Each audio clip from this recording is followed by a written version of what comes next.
To me, a very important thing is to understand that we are the least interesting thing in our own life. Oh, you mean in terms of like egoism? I am the least interesting thing in my life. And the rules of freedom are very strict, and they start with no.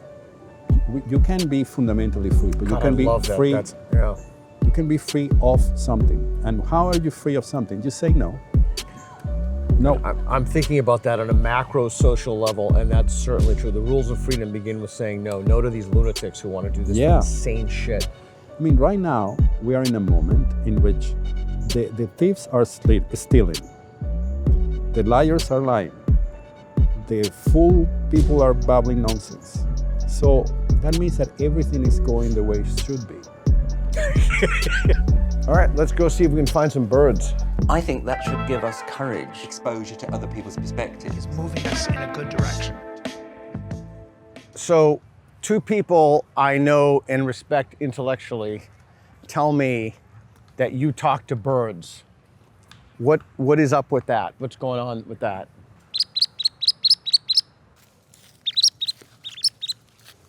Look.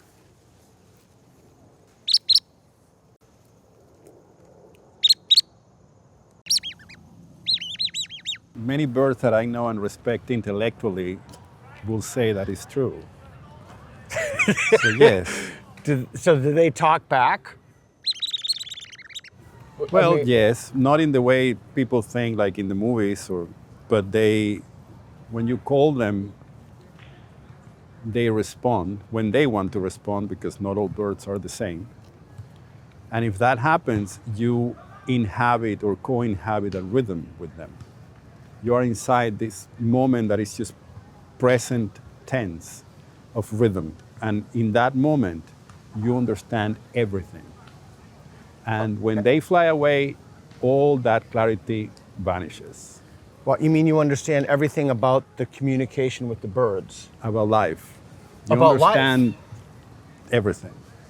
It's a moment of clarity that it leaves a sediment that allows you to be content. But whatever you come to understand there is gone. You know, in the same way that when you look at a bird and the bird looks back at you, they do this thing where they look with one eye and then with the other, like, you know, they have to turn their heads and look at you. Yeah. I think they intuit that we are always two people, so they are looking at the two of us. So, and when you look at the eye, inside the eye of a bird, I think that's the closest you are or can be of actually flying. Oh, interesting. So when you talk to them, do they like talk back to you? Do they like... Yeah, it depends. Birds communicate by voice, by song, but also by movement. So for example, robins, which are a lot of them, usually in the park, you don't see them today. Yeah. If they are on the ground, they communicate with you by, they always have their hands in their pockets, and they come and they move and they dance around you, but they never speak. Now, if they are up the trees, they speak back. It's very peculiar. And then sparrows, either they just chirp back or sometimes they mouth your words, which is also very beautiful. It depends. So how do you know that you're actually communicating with the birds as opposed to you just thinking that you're communicating with them? Or is communicating the wrong frame of thinking about it? Well, I don't even know if we are communicating right now. You and me? Yes, but I take it in good faith that you're there and you're real and I'm real, or as real as I can be. So this is happening. And when you look at a bird, you notice, first of all, not all birds respond. Some of them are curious about you, so they actually come and they interact with you. And then, of course, that is, all communication is half misunderstanding. So I'm pretty sure that whatever they think is happening or going on is not necessarily what I think is going on. But I can live with that. Okay, so I'm just trying to wrap my head around this. So what do they say to you, the birds? That everything is rhythm. And do they say that to you in rhythm? They say that to you in rhythm, like in melody and harmony? Yeah, I mean, there is a cadence. There are many ways to go about this. Okay. For example, when a bird flies, it draws a line in the air. It's an invisible line, but it's there. If you slow down your imagination, you can see it. And that line has a beginning, a middle, and an end. So you could read that line as a story. And you could impose Kind of a boring story. well, it depends on the line. Because, of course, we have in our minds an imaginary lines that go like this, but the verse will go up or down or I stop see. or Yeah, twist. yeah. And then, well, that's the difference between what we think life will be and what life actually is. Turns out to be a mess of things. So you can somehow discern ideas, what people will call a message from a bird, by the way it flies, which is what in the ancient world was called augury. Yeah, Augurs yeah. were these priests that will do that. So I like to do that, and I do that. People send me questions for the birds, and I respond, and I will go out and I do that. Hey, did you know only half of you watching are subscribed? If you're enjoying the content, hit the subscribe button to keep the videos coming. Thanks. But then sometimes you call them and they actually speak. They speak back. I don't know if when we saw each other last time, I told you about that encounter I had with a crow in a bridge. Tell me. I was trying to cross a bridge from Queens to Brooklyn to Greenpoint. And as I got onto the top of the bridge, there was this billboard here that said, "Are you going to heaven or hell?" Okay. Which is quite a thing to see if you're, out of breath at the top of 10 stairs of, things. Yeah. So I'm looking at this thing, and now, of course, this bridge I have to cross became two bridges, the right one and the wrong one. The entire weight of, Western guilt is there in that billboard telling me, interesting. "Are you Yeah. going, Yeah. And right at that moment, a crow started calling me from the other side of the bridge. He was exactly where the billboard was. And he started calling, right? And then I decided, no, this is too good to be true. So I moved 10 steps that way, and the guy keeps looking at me and calling me. So I say, okay, let's go 10 steps the other way. The guy kept narrowing and calling me. And it was this extraordinary moment to me, because I guess in medieval hermeneutics, or you have this idea of the two books. There is the Bible and the Green Book, which is the book of nature. So there is this idea that I'm very fond of, which is that all of this, everything we're seeing here, is a text. Every tree is a word, every leaf is a letter. So you can read nature the way you would read a text or a book. And I felt this guy is just confirming, this crow that is calling me to oppose the heaven and hell message. He's there to confirm, go through the Green Book. You can go the way of the bird. Because when the guy is talking to you, there is no heaven, no hell, no beginning, no past. You're just there because the bird is saying, here I am. And by saying so, it's inviting you to say, yes, I'm here too. And the only thing that is this moment in which we are communicating. It was one of the most beautiful moments of my life. Okay. So, you know how you said that the line a bird flies is kind of like a story? Yes. Is it possible to kind of aggregate those and get a genre or a symphony, or do you just look at it as the flight, and then I want to go back to the crow story, the flight of one single bird, and you're trying to interpret or read that, or, well, if you say interpret, that means it has kind of agency. That would like separate it from the natural world, right? Or no? Well, I guess the premise is that everything we see can have a symbolic function. Okay. It's not symbolic. You know when people say that dreams are symbolic? Yeah. I disagree with that completely. Dreams are events that happen inside our heads or whatever that is. Okay. But they are not inherently symbolical. Nobody's trying to talk to you. Okay, That's my okay. point of view. Okay. In the same way that tree is not trying to talk to us. But that tree can acquire a symbolic function if in the moment you contemplate its discrete qualities and you can map your experience into it. So you learn you learn just from the tree. Actually, if you think about it, I mean, everything has its language, right? But the language of the flower is not the language of the bird, even though the language of the flower is very very, very close to the language of the tree or to the language of the cloud. And when you say language, like, what do you mean by that? Like, How its form manifests an idea. If you don't look at it as a mirror of your feelings, but you see it as an extension of your senses, you learn something about yourself by just looking at a tree. I mean, there is nothing as clear in terms of thoughts as a tree. It's just there. I guess I'm getting caught up in the idea of communication. Like, Sure. so I understand. I understand that one could interpret the flight of a bird or a bird's song. I mean, I have so many questions, but if there are two people who have walked your path in life, would they both interpret the bird's song the same or differently? Well, it's a very interesting question.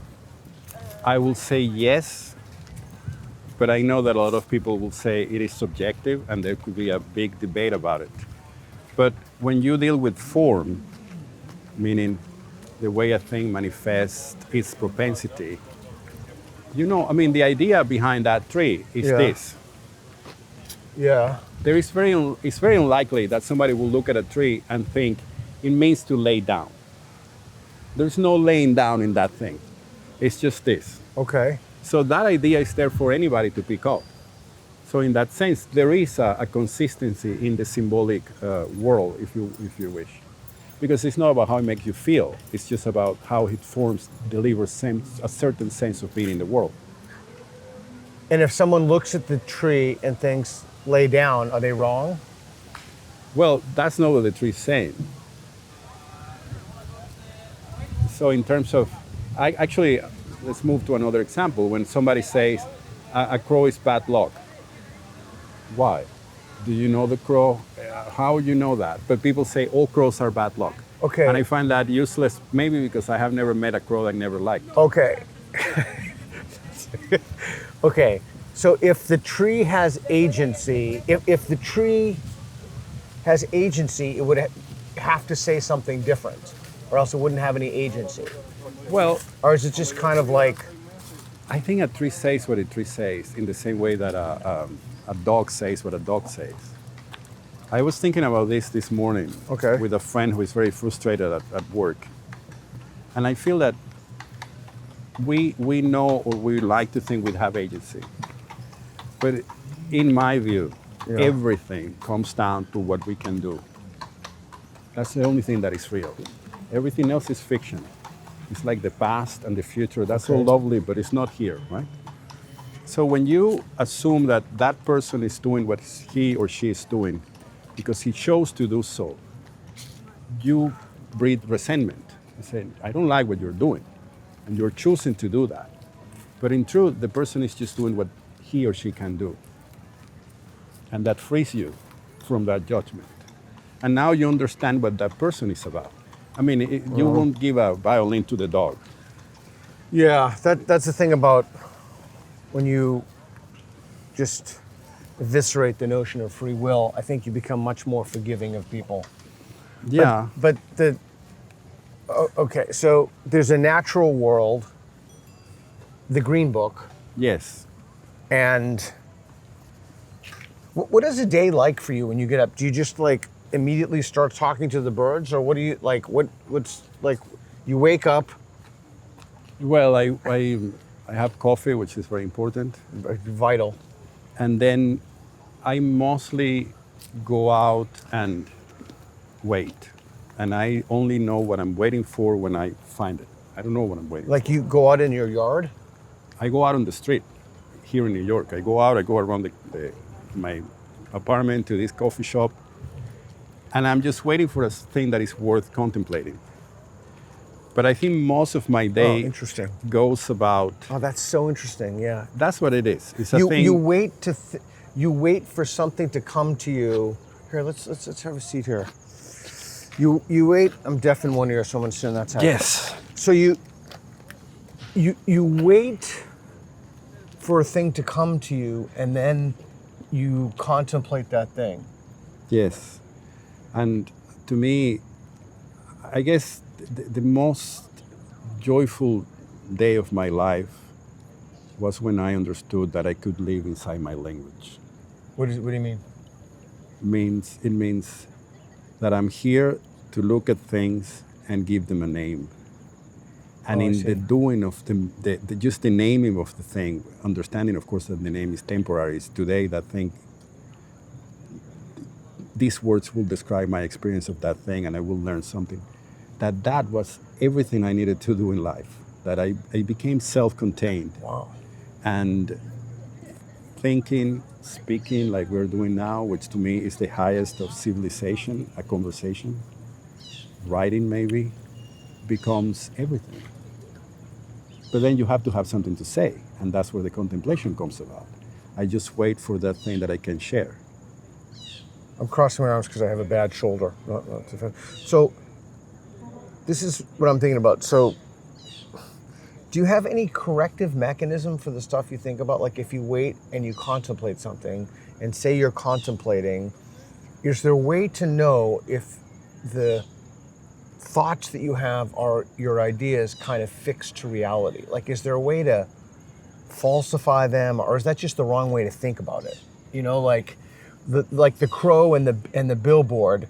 Maybe the crow is just had no consciousness of you whatsoever, and just like, is there some kind of corrective there? Well, there is always the possibility that it's all, again, a misunderstanding, and I'm very much aware of that. The problem is that as long as that misunderstanding is useful and allows me to understand certain aspects of life, I will take it. But in order to do that, would you have to know that it was a misunderstanding? Well, but I mean, it happens this is a silly example, but one day I was running to see a friend of mine, and this blue jay started calling me from a tree, or calling, let's say. And the moment I stood right below it, he just shut up. And then I thought, well, maybe this is a sign. Maybe this means my friend is going to be late. She wasn't, so it wasn't. It's okay. Oh, so you had a way to correct that cognition, that idea. I mean, a lot of that, I think that to me, the key is to find ways to understand beauty in the world, having some sort of poetic relationship to reality. I don't need to be right or wrong. I just need to be in the moment, in relationship to the thing. But even the name will fade away. There is no trampling of the thing. What role does truth play in, like, when you look at these flowers or the tree and you find them beautiful? Does truth play any role in that, in your life, in your epistemology, in your... Yes, but I for example, the other day I was at a different park and I thought about truth. And that's the thing, I ended up thinking about truth because I was sitting by this lawn and I noticed that the closer the clouds came to the treetops, the more they looked like treetops. Oh, okay, cool. You know, they were like this little... Yeah. But as I looked up, they actually kind of dissolved and now they were matching the shades of the lawn itself. And that was so, and therefore it was true because I was there. 5-10 minutes later, that was gone. Which means that the truth, or that this is what I thought that day, is temporary. But then that event, for example, will come back tomorrow or in a month, and you will be able to recognize the truth. You will know that's true. And that is very beautiful. The truth would be temporary in terms of beauty, but not in terms of language. Well, yeah, maybe. I mean, of course we can lie. That's the funny thing about language, is that I think it's the best thing we can do. I mean, our greatest invention. And we so hope that people will tell us things. And at the same time, we're so afraid of being lied to. It's part of the bargain. We're always there. And words are porous, you know, they are not just one. Meaning, intention, even our breath enters the word and leaps out, and it's not always the same. So sometimes the same word can be a lie or a truth, depending on how you are blowing air into it. Would you want all your friends to be brutally honest with you?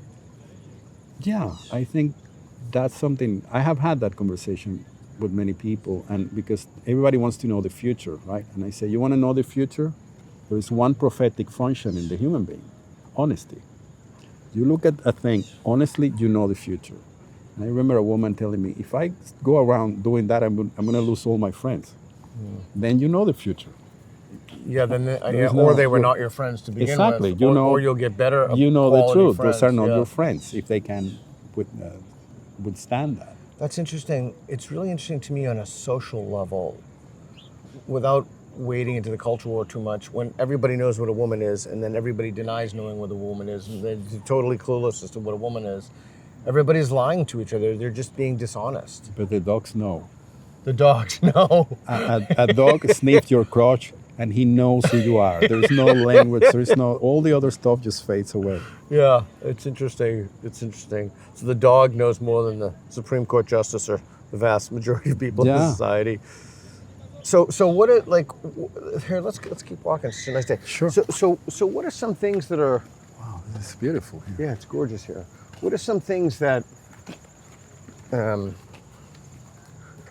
that you value? You started talking to me about your day.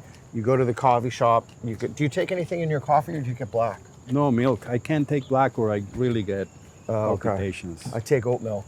Yeah. Yeah. So I'm just getting back to your day and the contemplation. Do you actively go out seeking to talk to birds? Some days, because if I have people who write to me and ask questions to the birds. And if that is the case, I have to go out and try to find an answer. And that means spending lots of time sitting waiting for something. Sometimes it comes, sometimes it doesn't. But what I like the most about that is that it starts from an absolute freedom, which is the freedom of not knowing the answer. I don't know the answer to anything. But it may be so that an event presents itself in such a way that we can think about it as the answer to a question. Have the birds ever told you something like the solution to a mathematical problem or how to build a better chip? Or do they just tell you like life advice? Yeah, I don't think they care for engineering, but they tell you things about life or about the way life goes. I mean, for example, I was in San Francisco a few months back, and I had to go seek answers from the birds, and I was at this park. And one morning, there was this really haunting song of a bird that I couldn't place, and it took over the entire park, but I couldn't locate the bird. So I started walking around until I saw this tiny house finch like standing on the ground, and every time he opened his mouth, it was like a cathedral, right? Oh, wow. And I immediately understood that guy is there in a weird corner. It's not a great corner, it's not even a branch. Yeah. He's going all the way, all in.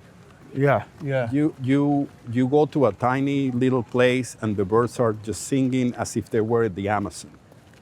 And then you learn that there's no excuse to live a half life. Whatever you are, you get to go all the way. So how come you can get that from a bird and not from another species? Like maybe you see a squirrel running around and you make the same inferences. Well, I have to confess to you that I don't like when squirrels talk to me. Maybe this is racism, I don't know. But Speciesism. Yeah. yeah, I don't quite like squirrels, but I agree with you. I grew up with horses. Oh, yeah. They've always It was- freaked me out. It was not fancy. We had horses at the backyard and I had to do the work. So it's not that we had, stables. Yeah. But everything I know about dealing with people, I learned from horses. They don't speak, so you have really to pay attention to know if they are comfortable, uncomfortable, happy to see you, hungry, and you get to learn all that. So, of course, I think that when we talk about the text, the Green Book, everything is making explicit an idea. And it doesn't only have to be birds, but it so happened that that idea of the Green Book is very much linked to another idea, which I'm obsessed with, which is this myth of the language of the birds. The language of the birds. Yes, it's a poetic myth that suggests that there was an original language or some sort of language of the beginning that was universal. And Yeah, go ahead. it's not really about just birds, but it's that thing where you can understand and know the language of the entire world, like as if everything speaks to you. Is there a lexicon of the bird language? Like this kind of tweet at this, I don't know, harmony or frequency, whatever, means one thing, and so let's stop there, and then I have a follow-up to that question. Yeah. To that. Well, I see it more like the cadence of the rhythm. So in the same way that Oh, I see. when the bird flies, you see a line. Yeah. When the bird sings, that is also a line. The flight of the bird gives you an uninterrupted line, and the song is just like an interrupted line, a segmented line. But you can understand, okay, how far apart are the chirps, how low they go or down. And you can also make all kinds of inferences about time and space as this thing manifests itself. Oh wow, look at this up here. That's awesome. Yes. Fantastic. This is, Congratulations. If there were a virus that wiped out all birds tomorrow, how would your life change? I will have to chirp a lot. I mean, if the birds disappear, we'll have to take their place, whatever that means. Do you have, do you find, I've been thinking about the concept of joy a lot lately. Do you have joy when you engage with the birds? Yeah, I have been thinking about an idea, which is the concept of devotional joy. Oh, Like interesting. you devote yourself Interesting, yeah. to feeling joy, When you and devote yourself to to feeling joy. I live my life in ecstatic joy Isn't every that single day. anti-joy if you devote your life to feeling joy? No, it's a natural thing. I'm here, I'm mesmerized by that rock, or by the way the guy was so serious Yeah. in front of the girl. Like, Yeah, yeah, are yeah, you yeah. trying to kill her or love her? I Yeah, don't know. yeah, yeah, Maybe yeah. it's the same thing. So I do feel that, I think about that a lot. But what I feel is that everything you look at, everything you see, can lift you up if you accept. I think Yeah. to me there are three things. Devotional joy. I got it. It's- I'm still wrapping my head around that. Okay, three things. Go ahead. So the first thing is you have to accept whatever is there as it is, not what it could be, what it isn't. or- Okay. You have to look at it for what it is. And again, the discrete qualities of a thing are thoughts that you can apply to your life in a way, or if you, it's not necessarily, it doesn't have to be self-helpy, it could be more poetic. But then, Let me come here and yes, pause you. yeah. So does devotional joy, can you only have that if you have the basics provided for you? Food, shelter? No, Like can a prison inmate in like some hellhole prison have a kind of, well, it's hard to speak for people who are in such level of stress, but I would venture that yes, that you can. I think, to me, a very important thing is to understand that we are the least interesting thing in our own life. oh, you mean in terms of like I am egoism? I am the least interesting thing in my life. Yeah, I couldn't care totally less. agree about, yeah. So yeah, I yeah. go out and everything is fascinating. I not totally me. agree. It's not I about totally me. agree, yeah. So you Guys look at, need to learn that when they go out on a date. But Yes. anyway, yeah. So you look at things, you accept the effect they cause on you, not what they mean necessarily by a dictionary. But then I think that you have to look at things lovingly. You really have to love the thing you're looking at. Okay. Hey, do you mind sitting Yes, here of again? course. Yeah, let's sit here for a sec. Okay, so here's my question to you, something I've been thinking about. Why is it important to feel joy? Like, let's say, is it, and I guess there's a two-part question. Why is it important to feel joy? And isn't it more important to kind of ameliorate some form of human suffering? Well, I think that we're here to make other people's life more interesting. That is fascinating. I read that. You wrote that. I read that. Yeah, To me, that goes above helping people. Yes, you can help people sometimes, and you should. But some people don't want to be helped. So how do you go about And it? some people are very resentful if you try to help them. Or they would never forgive you if you help them. It's totally true. That's, I mean, life that's is funny. totally Life correct. is really funny. Yeah. So I do think that you have to have something that I really believe that what we have is our presence. So when you show up, you change the configuration of the moment. You can make it better or worse just by showing up. Do you ever feel guilty when you feel joy? No, it will never occur to me. Why? Why will you feel guilty? I always feel guilty But you know, because I'm not working, because I'm not doing something, because I'm not. but Taking- this is, to me, this is work. I'm working right now. This is what I do. So maybe because I'm doing what I do all the time, I never feel that I should be doing something. Does this conversation give you joy? Yes, of course. I mean, we're here. This is an incredible place. You're a very interesting guy. We're having a beautiful conversation. Yeah, I think maybe I'm not wired for joy. That could be. I don't know. It's not. I'm not searching for joy, but I do feel that everything I see gives me joy. But I'm not trying to push anything into, be joyful, because I think that will be. It's like if you walk out of your house thinking I'm going to be poetic for the next 15 minutes. It's going to be horrible. But isn't that devotional joy? Will you devote yourself to joy? Well, yeah, you're devoted to acknowledge it when it happens. I think that a lot of things have to do with acknowledging the reality of what is happening, but I mean that in terms of the dignity of what is. I had this thing, What do you mean by that? well, everything has a dignity, and we usually only address the dignity of a thing if it's doing something for us, and if it's not useful to us, we couldn't care less. But when COVID happened, I got a book in the mail like the first week of the lockdown. Right? And inside this book, there was an envelope. It was a really beautiful envelope with this stamp of flowers.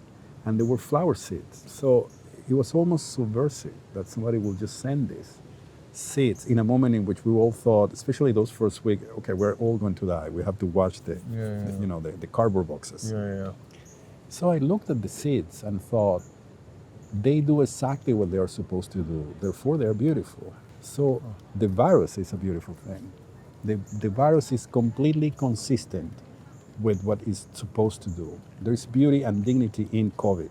But if everything is beautiful, then nothing is beautiful. No, everything is. Well, then- Everything does what it needs to do, and there is beauty in it. But so beauty is a function and not an aesthetic. It's a logic. Things have a logic where they live. They are. That's actually going back. That's truth. The thing does what it's supposed to do. It lives up to its truth. I mean, right now we are in a moment in which the thieves are stealing, the liars are lying, the fool people are babbling nonsense. So that means that everything is going the way it should be. Because I mean, the day Because that's just the natural state of affairs for humanity. that's what they can do.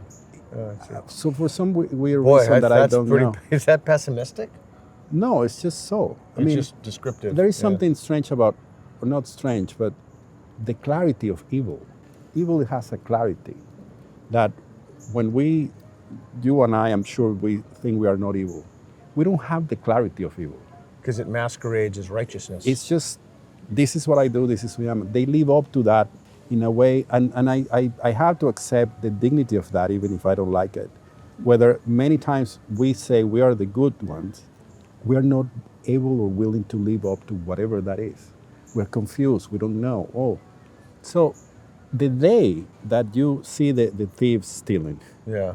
and you feel like, well, it's not that bad, or you see the liar lying or the fool babbling, and you start thinking, it kind of makes sense. That is the day we have to worry. Right now, we're fine. You and I. Interesting. Yeah. We're fine for our own lives. I'm deeply concerned about society, but that's another thing. If you chop down a tree, does that deny the tree its dignity? Well, no, that probably denies our dignity. But yet We're idiots. we need But stuff. at the same time, we need stuff. Yeah, we need How like much shelter. stuff do we need? I don't know. I've often wondered that. I tried need a new iPhone every I year. tried to go, by the way, without buying anything for a long time. I would have made it successfully. I even bought when I had a jam, the jars I drank with those, but then the bottoms would fall out, and I tried to not consume for a long time. It was more difficult than specifically electronics. But then you think that the rules of freedom are very strict, and they start with no. You can be fundamentally free, but you God, can I be love that. free. Yeah. You can be free of something. And how are you free of something? Just say no. No. I'm thinking about that on a macro social level, and that's certainly true. The rules of freedom begin with saying no. No to these lunatics who want to do this insane shit. But we think that. Yeah, no, go ahead. No. No, go ahead. It's that we somehow either we are afraid of saying no, or we have these appetites that say no, yes. We are in. There is something wonderful about this country, which is this is the country of yes. Everything is yes. If you have an idea, yes. If you want a thing, yes. If you go to Spain and you have an idea and they say no immediately, it's very funny. They will say that it will never happen. So this is a wonderful thing. But at the same time, we're used to this idea of yes, and everything has to be yes. We don't know how to say no. And therefore, we're not free. We're just following the next appetite, whatever that is, because we have to say yes to everything. So it becomes really overwhelming. Yeah, it's interesting. There is a virtue in saying no, but there's an underlying substratum to that, is that kind of an epistemological substratum. Like you'd have to know what to say no to. Yes, of course. You have to know when to say no. I mean, everybody's wondering how much can they get about everything or out of anything. And it is an important question, but it's just, I see it more in terms of how much is enough. When do you stop with this thing? That's a good question. And most people don't like that question. I mean, we're not supposed to just want what we think is enough. We're supposed to always want more. You think that's part of the human condition? Maybe. I think it's very much prevalent right now. I don't know if that was the case always. But even if you had everything, that wouldn't lead to joyfulness unless you had some kind of attention that latched to it, or appreciation. We know it doesn't, because that's where we are. I think that the most puzzling thing about our moment is that people who have very good lives feel empty. The crisis of meaning. They check all the boxes and say, I have the car, I have the woman, I have the husband, I have the job, I have the thing. Is this it? And it's a terrible... I couldn't agree more. And my concern, again, on a social level, I don't know why I'm thinking more macro scale, but my concern is that people who profess to have answers to questions in the crisis of meaning will step in, and they have bad answers to the question. I'm thinking Andrew Tate, or people who are rather reprehensible. I think that if there is a group, organization, society, a person that offers you solutions and power, you have to run the other way. That is just something they're selling somehow. Especially if it's localized to one book, one thing. Yes, look at this. All this speaks of diversity.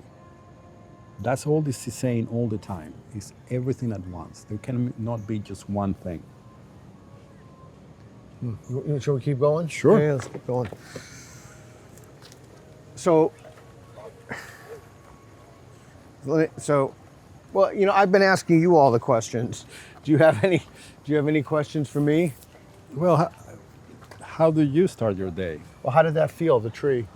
Well, it's nice because it tingles, and the tingling stays there for a little bit. Yeah. It stays with you. Yeah. No, what would you say is a life worth living? Oh, I guess it depends on... It's an unfair question, maybe. No, it's a very fair question, but I think it depends on how old one is. Yeah. So at my age, 59, I think that the answer is different than if I were 19 or 29 or 39. Sure. I think at 59, the idea is to help people and ameliorate suffering and make the kind of contribution you can. A long time ago, I started this movie with the gorillas. These people were slaughtering gorillas, and I started with my dad. And I said, oh my God, this is terrible. We've got to do something about it. And my dad said to me, what the fuck are you going to do about the gorillas? You can't do a thing about the gorillas. Why don't you do something you can do something about? But I agree. Yeah. Yes. So I think at 59, to make a kind of contribution in something that you can make, it's kind of the bargain for the next generation to make their life better in some way. Yeah, maybe the Do way I you see agree it- with that answer? Yes, Yeah, okay. yes, and I agree with your dad. I think that those are other people's gorillas. Someone must do something, but it's not you. You are here. There is a guy who lives 2 blocks north of my apartment, Yeah, and he has no legs. yeah. So he's in a wheelchair asking for money, and he sleeps on the floor. And I am surrounded by people who wants to tell me about the suffering of other countries, other wars. Nobody cares about that guy. Yeah. He's just there. Yeah. It's not sexy to think about him. Yeah. Who cares? So I do think that we can do something, but it has to be have action in what you have at hand. But also I think that by 29 you want to dig the thing, and by 59 you probably want just to say, just don't dig there. There's a rock. Yeah. And that is age, wisdom, whatever, appetites. I think that a wonderful thing about getting older, I really enjoy that I'm getting older. I'm 56, so I'm right there. You're a young guy. But I love the idea of it's a moderation or appetite subside. There are appetites I no longer have. And that frees so much time, Yeah. basically to do nothing, but still to feel, Yeah. not to be running around. Yeah. The appetite subside. Yeah. So I guess that's my question. Is there a should in that? And should one do something at 50 in their late 50s when their appetites subside? No, I don't know. I'm not selling timeshares, so I'm not telling anybody what they should do. Yeah. I think that, I was talking to my son yesterday, and he said, how old can is- you? how old is your son? He's 24. Oh, okay. So again, it's that conversation. Well, my friends have good jobs, good lives, but they feel unfulfilled. So Yeah. how you go about inspiring them or instilling in them a sense of, God, that's a great question. and it's really hard because you can't lend people that thing and inspire you. God, that's so. Let's linger on this for a second. So, do you think that's more prevalent, the crisis of meaning, among young men, than young women? Well, this is something I have been thinking about. You know, when people say there is nothing new to be done, there is nothing else to do, everything has been done. Yeah, that's nonsense. But yeah, And eventually you realize, well, when a person says that to you, what they are really saying is, I can't do anything. that's exactly what I was thinking. Yeah, Which is fine and good, Yeah, but yeah. you're just throwing that out there like, Yeah. because I can and nobody can. yeah. And then I realized this thing the other day. I'm still looking into this. Okay. Usually it's men who say that. I have never heard a woman telling me interesting. everything has been done already. There's nothing else to do. interesting, Maybe interesting. because they haven't heard that, they're turning Interesting. the bat. Yeah. So you realize that. So it goes back to maybe a sense of despair that men have and women have despair their is own the despair. perfect word. Yeah. Yeah, despair is the perfect word. Wow, this is incredible.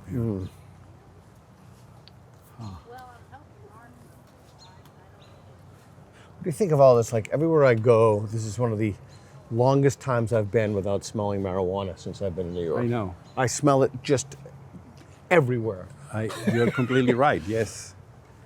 And That has something to do with the crisis of meaning. well, it's everything because we were told. I don't have any. People want to get high. Yeah, get I don't. high. I honestly don't care. couldn't I care truly less. don't care. I think it's a bad drug, but whatever. Please Yeah. don't tell me you are morally superior. Yeah. You are enlightened Yeah. because you're getting high. You're getting high. Yeah. So that's fine. And I think my problem is that, which is in the 50s, you had these drunk people that were bitter and drunk. Then in the 60s, you have the happy young people. Yeah. And that is, we were sold into a way to understand this early on, to the point that now everybody's onto something. And I find it really uninteresting. So I want to go back to something you said before because I too have been thinking about that. So there's a crisis of meaning. I personally believe it's acute among young men. Yeah. That is not to say that there's no crisis meaning among women, but I think it's acute among young men. What advice would you have to offer young men? Like, what, like, and I guess I'll give you the context for it. I wrote this proposal. I like these kind of instruction manuals, like how to, or a manual for something. Yes. My agent rejected it, but it had like literally every facet of one's life as a young man to succeed. And I gave it to my buddy whose friend sits in his basement all day and plays video games. Yeah. And his son said, yeah, he knows that he should do these things, but he just doesn't want to do them. Yeah. It's a kind of circle because that contributes to the price of meaning. He doesn't forget working out. He doesn't get any exercise. He just sits in his basement and plays video games all day. What advice, like how do you motivate someone who's apathetic and disaffected? And it's not that they lack the cognitive capacity to know what they need. They know exactly what they need to do, but they just say, fuck it, like I just don't want to do it. I don't have a rational advice. I think the only thing you can do is to propose other ways of being, and you do that by example. You live your life in such a way that other people could say, oh, maybe there is another way to be in the world, not the one I'm doing or I'm being told. Because there is something, there is a lack of reflection in what we should expect from life. You know, you go to school, then you go to college, and you're supposed to be doing the thing you are supposed to be doing. So when that doesn't work, that's a crisis of meaning. I did everything right. Yeah. You know, that's what the literature says too about cigarette smoking, reading, etc. It's not if you tell your kids not to smoke or to read, it's if they see you not smoking and reading. Yeah. And so there's this kind of element of pro-social modeling there that's so important. That's why when I'm ever in a conversation with someone and I ask someone a question and they say, I don't know, I always say, that's a great answer. Because it is a great answer. Yes, we are terrified of not knowing, but it's wonderful. And it's fascinating when you look at, I don't know if you ever do the YouTube stuff or anything, but when you look at some of those comments, people will just excoriate you because you said, I don't know to something. And they're creating a climate that nudges, if not shoves people into pretending to know things they don't know. Yeah. Because everybody's saying, oh my God, I'm going to be criticized if I say I don't know. But that's what the great thing about being 59 is. I don't give a shit. Exactly. Whereas I think if I were 39 or 29, I would have been more beholden to it. Yes, I was in a situation the other day where I was introduced to a very influential person, not an influencer, but a person with cultural power. And I sat there and I liked the guy. But I immediately realized I don't have to impress this guy. I couldn't care less. Awesome. So take it or leave it. I'm here. We can be friends, have coffee or not. I don't care. And that is freedom to me. Totally. Yeah. So did he approach the situation in which he thought, like, was he positioned to? No, he was a very nice guy. Oh, okay. But there was a context in which what was expected from me was just impress this guy. And I realized the only way I have to impress him is by not impressing him. I'm here. Oh, yeah. My father used to tell me always, when something, you say, I have to meet this guy or I have to do that thing. And he will always say, you have lived all your life up to here without that person, you will go on living without that person. It's really, I mean, no one is going to break you or make you. Do you have a best friend? I have a few, yes. What are the commonalities among your closest friends? I think they are very passionate about some craft or something they do. Okay, so do you have any advice for young men in particular, young men? Well, I don't think I have rational advice. What worked for me when I was young and still works is that you go around and you detect something that you recognize as you in someone else. And then you stick to that. You don't want to be... What do you mean? What do you mean? Well, I think that what we need are models of how to live our lives. And maybe the only thing you can do is to live your life in such a way that it proposes other modes of being. But when you are you go around, you meet people, you hear about people, you learn things from people living their lives in a certain way, and you wonder, that sounds like the thing I'm looking for. So it's not so much about imitating or mimicking or borrowing, but as digesting that, transforming that into, it's like pieces. You build yourself through all these pieces of a puzzle that is you, but it comes from the outside world. I think we have to regain the outside world. Yeah, We okay. have to focus on the inner world. So here's the problem I have with that. How do you know who to model yourself after? Like maybe the guy in the basement is just modeling himself after this 400-pound obese dude in the basement who's like really good at. No, I agree, and I think that the problem there is that I'm a snob. What do you mean? I only believe in poets, people like that. So I don't trust entertainment. I know that's where people go for whatever inspiration. I just feel that is always going to keep you at a level that is here, and we need to search for the quality of things, not just the quantity of things. So of course, when I seek people who I find interesting, are usually artists, poets, musicians, whatever, philosophers, people who are taking it slow, and usually they're not very successful, which is to me. That's interesting. Yeah. You know, when you get to Oprah, you know you have failed. Oh, interesting. I think I know what you mean by that. Tell me what you mean. Well, she's like a trivializing Ray. Yeah. So when you are being embraced by whatever that is, you know, any value I may have had is lost. This is just candy. We are eating too much candy, metaphorically, not only, literally.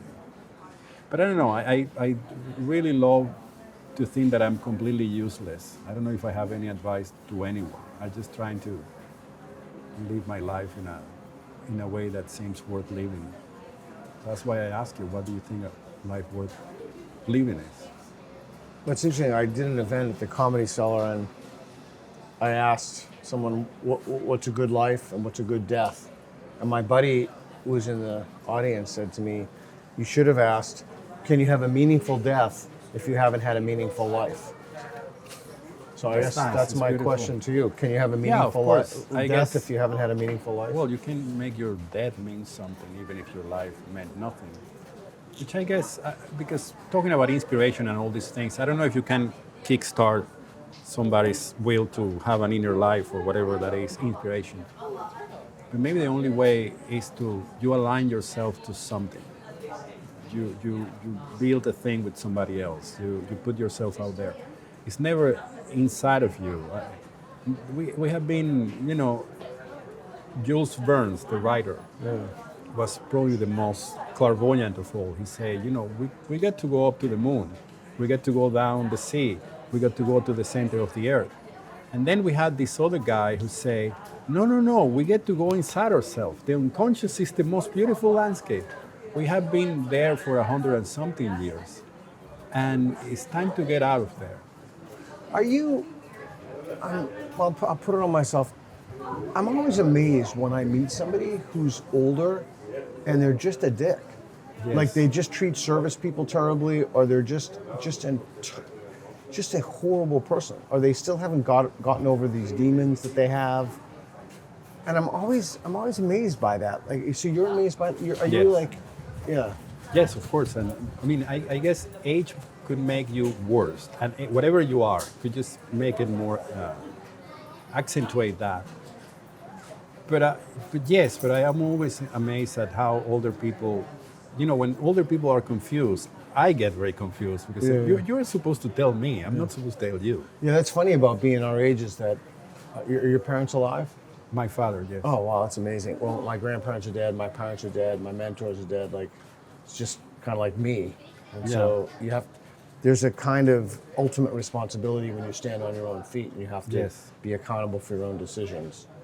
But that I think is very important. We are responsible for our presence, and that means we have to stand on our feet and say, this is me doing this. This is not because my father didn't bought me a bike, or because the environment, or because it's just me. This is my fault, or this is my doing, or my joy. What's a good death for you? How do you want to die? I don't know. I knew a man who, I asked him that, an old man, and he told me, I want to be eaten by a tiger. which I thought was wonderful. And say, why? Yeah. Say, I just want to look at something beautiful. Oh, interesting. And then he told me, but that may not, I mean, he lived in the West Village, so chances of being killed by a tiger are very Yeah. slim. Yeah. So he said, but other than that, I would like to go out in a fight. And then he pulled this knife out of his pocket and put it on the table. And I'm waiting for the motherfucker who's going to. Wow. So I don't want to die on a fight. And I don't know how I want to. I think I would like to walk into the woods and disappear. That would be the ideal thing for me. No funeral, no, you But know. then you'd like be thirsty and starve and Well, you just kinda sit there and slow go and to nasty. sleep. I guess if the moment comes. I mean, right now I don't feel particularly inclined to die, but good. if the moment comes. But I have to say, I also think that if you can do a joyful suicide, yeah. in which you make a video saying, I'm perfectly happy and content with my life, Yeah. but it's time to go. So here I go. And then you jump or do whatever it's when you. Yeah. That will be fantastic. But killing yourself because you want to depress is not Yeah, great. that's a bad idea. Yeah. I think I want to die quickly. Yeah. Yes, I guess. Would you like to know? Would you like to see it coming? Like, Yeah, that's a an good. I was illness thinking or- about that when I asked you the question. If I were doing it in service to a greater, something greater, and I was absolutely certain that the thing I was doing it in service to is good, then yeah, I'd like to know. I mean, I guess I'd like to be the author of my own final story. Sure. I mean, I think most people just don't want to think about it, but I agree with you. I would like to. I guess I would like to see it coming. You But would at the like to same- see it coming. But at the same time, I wonder if, when death comes, I will look at it and say, "Oh, I know you are," even if it comes out of nowhere. Yeah. So thanks for talking to me. No, this is a great pleasure. I really appreciate it, and I'll be in New York for a month. Maybe we can. I would love that. I yes, can visit. have coffee. Have a coffee. Yeah. Okay. Thanks, man. Thanks. Appreciate it. Thank you.